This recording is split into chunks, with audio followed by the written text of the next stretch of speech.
Good morning, Chicago Cubs fans. We are back with another edition of Cubs Daily. My name is Steven Ryan, presented by Fan Arts. The Cubs battle back to win the first game of the series against the Rays. We're going to talk about that. We're going to talk about Matthew Boyd's performance here. We're going to talk about how the Cubbies are catching a little steam here. Maybe we get a little momentum going in October, and then we'll preview Anthony Rizzo Day here later on this afternoon. But appreciate every single one of you guys who continue to support the show, watch the show on a daily basis. Just want to let you all know I really do appreciate you all the way. Keep it up. Let's hop into it. So, Cubs win 6-4. It did not start off pretty. Okay, it did not start off pretty. Former Cub Christopher Morel belted a 3-run blast, but a couple innings later, the Cubs battled back, base hit after base hit. You know, it wasn't with the long ball. You know, that's the thing this year, though, right? Like, a lot of people talk about this Cubs team like, oh, they can only hit the long ball. But if you watch these players' numbers over the second half, right, like PCA entering the All-Star game had like 26 home runs, maybe 27, or he only has like 28 or 29. You know, he's only only hit 2 more home runs. Kyle Tucker's only hit a few. Seiya's only hit 1. Michael Busch has caught fire a little bit, and Ian Happ has obviously caught fire, but really, the home run ball is not playing a major factor here.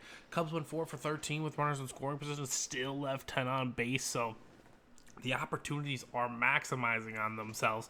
Eventually, you can't leave everyone on base, so good on the Cubs. They did enough to get the win today, and you know, again, happy to see the offense battling back. You know, going down 3-0 in the first, you obviously have plenty of time, but some teams fold immediately, right? You know, just like, hey, it's not our day.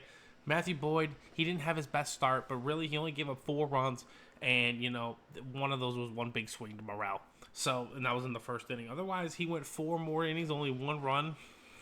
It wasn't the best, but it wasn't the worst at the same time. And I don't know what else I can say about this bullpen. It continues to do a magnificent job for this team down the stretch, man. 4 innings, no runs, obviously. Maybe a few hits. Every pitcher had a strikeout. Really, really good stuff from this ball club here down the stretch. And we're going to hop into that here in a moment. But let's talk about Matthew Boyd, okay? Did enough to win today. Absolutely. But will it be enough in the end? That is the real question. And this is the question this Cubs team does have to face here over the next 15 games or so is, do we give Matt Boyd a rest? Because it just seems like he doesn't have the same zip on his fastball, the same pop of the mitt. He's still picking people off left and right. There's no doubt about that. Dude's an unreal deceptive pitcher. But, you know, he's just not as crisp as he was. Now, obviously, fatigue over 162, that totally makes sense, right? But, hey, maybe we skip a start. Right, like maybe we just skip his start, let him get the arm rest right. He does one warm-up start before October, and ideally we pitch him in Game 3. Well, odds are going Game 2, but we'll see how Council plays the matchup. And I'm guessing we're going to be facing the Padres, so I'm curious to see how Craig is going to deploy the rotation for that 3-game set. We will have it at Wrigley, but we'll face that. We'll cross that bridge when we get there, right? Matt Boyd, on the other hand, I'm going to be honest with you guys. I'm not trusting him in a playoff situation. I think last year he had a really, really good year, and then he kind of let it up in the playoffs. Players get exposed in the playoffs, right? Even all-stars who have all-star years get exposed in the playoffs. There have been plenty of players in Major League Baseball history, you know, to have been a one-time all-star, right? Because they had a great season. Not saying they're not a horrible player. I'm not trying to say that, but I'm just saying there's plenty of one-time all-stars, and, you know, the book is kind of out on Matthew Boyd, right? Like, the first part of his career, he was really rocky, high ERA, gave up a lot of runs, you know, and obviously he's figured stuff out, which is fantastic, but there's still that part of him in there, too, where the league knows how to hit him, and I'm personally afraid that it's going to happen in October. If I was throwing him in October, it would be him and a J-Mo split. Like, I would let Matt Boyd go as long as he can, but as soon as I have an inkling, like, right, if they're hitting the ball hard off of him, we're going right to J-Mo. It's kind of the same risk, but, you know, in the playoffs, you're going to need all hands on deck, and Matt Boyd, personally, he scares me. He scares me on the mound. I think he's a good pitcher. Again, in a dream rotation, Matt Boyd's your 4. And I think in the Cubs' ideal situation, he's their 4 too. But unfortunately, injuries have just decimated this pitching staff, and so we can't rely on that, right? We can't rely on that. Mike Soroka did have a rehab start. He looked solid as well. Maybe he comes up and fills some innings just to get us through to the season's end. But yeah, I'm concerned about Matt Boyd, ladies and gentlemen. Let me know your thoughts down below. Do you trust Matt Boyd in a playoff game? Because I don't. I just can't. So let's talk about this team, though. Okay, let's talk about this ball club. Entering to today's game is going to be September 13th. We are so close to October baseball, baby, and I can taste it. But I've been preaching this all season long. If you've been with the channel from February, when we first started, we talked about postseason baseball. Plenty of you guys have shared it in the comments below as well. It's about being hot at the right time. Well, winning 7 of 9 games is a really, really good start. Yes, I'm sure, oh, Steven, they played crap teams. Yeah, but guess what? We can only place who we schedule. That doesn't mean we can't get right and get confident going into a series against the Padres, who I think we know we can take in a series there. Could they beat us? Absolutely. But I think the Cubs are good enough to beat the Padres and move on to the DS. And I think they would be facing the Brewers, and I think that would be a very stressful series for this host. But, hey, I'm happy to be in the NLDS, and I'm happy to face anyone in that matchup. So I think the Cubs are good enough to win the NLDS too. But again, just have to keep developing on this consistency, right? 7 of 9, really, really good. Maybe PCA figures some things out or two, but obviously Nico Horner has figured it out. Another guy who's absolutely turned it around for this ball club in recent weeks is Ian Happ. In his last 15, he's hitting 345. He has 5 home runs, 12 RBIs, and his OPS is over 1,100. Ian Happ has flipped a switch, and honestly, there's tweets that already said it, but if he brings that bat to October, hey, this team has a chance. We're going to need someone to step up. Someone, and why wouldn't it be the guy that they want to be the face of the Cubs? Ian Happ has been the face of the Cubs over this rebuild. There's no doubt about it. He's the one that they held through. Him and Nico. So why not those two guys, right?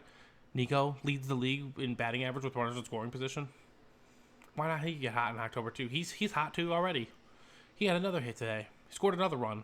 Impactful player. So, again, this team, it's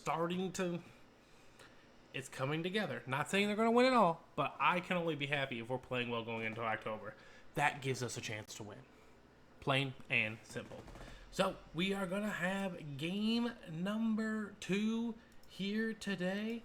Anthony Rizzo Day. I hope you all get to watch. I'm not going to be in attendance, but I'm hopefully going to get to watch from the comfort of my, couch. I want to watch the pregame festivities. I'm excited to watch him wear that jersey, with all the autographs from the kids he helped with cancer, all that good stuff. Anthony Rizzo, man, one-of-a-kind guy.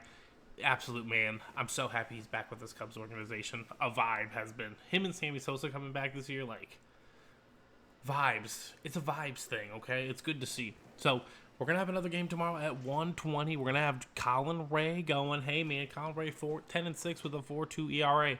I've said it thousands of times on this channel. I can't ask much more. I really, really can't. But, hey, could you go get us a win on Anthony Rizzo Day? Why not, kid? But we're going to be facing Mr. Rasmussen, who's probably one of the Rays' best pitchers. Again, the Rays are kind of an every other day ball club, right? They lose one day, they win the next. They're 3 games below 500. They're probably not going to make the playoffs, but, it's going to be a tough battle. And again, we don't have our best hitter. Maybe Saya's out for, I think Saya I know he's out with an illness, but hopefully he just, takes a few days off. I think I'm okay with that. Let Moises play, let Owen Casey play, or let Kevin Alcantara play. Let these kids play. I'm okay with that. I think we know the Cubs are going to win the wild card. We're going to have the first series at Wrigley. Just let these kids play. I don't think that's a big problem at all. So, 1:20 o'clock tomorrow. It's going to be a good one. Cubs and Rays, man. It's going to be a tough matchup because we don't really see their pitchers all too often. But that doesn't mean this team can't figure it out. Certain players are playing hot. Mo Bala today with a big triple. Hopefully he gets to get the matchup again. I'm really excited. Ladies and gentlemen. I don't care what you say. This team can do it. It's just frustrating when they don't do it. That's kind of how I feel. One side note before we wrap up this video: Kyle Tucker's calf strain is I'm not gonna say not looking promising, but kind of delayed. They're not happy with the results. He's been doing hitting activities, other activities. It's running where he is finding discomfort. So they're gonna have a weekend here for him to rest and relax. They'll test him again on Monday, I believe. And if there's some discomfort, he's not gonna come quite off the deal on Tuesday as we expected. But again, I only care him being healthy. If he needs the next week off and he needs that last week for the reps to get back into place, so be it. So be it. But the more time he takes off, the more I'm concerned about his timing hitting for the postseason. But hey, what are you going to do? This is the cards we're dealt. We're Cubs fans. We're going to get through it, and it's going to be a fun finish to the season. So I hope you all have a fantastic Saturday. Enjoy some college football. Enjoy the Cubs game. Shout out to Anthony Rizzo. Retirement ceremony. I'm excited for you, man. And I hope you all have a fantastic rest of your day, and I'll see you tomorrow.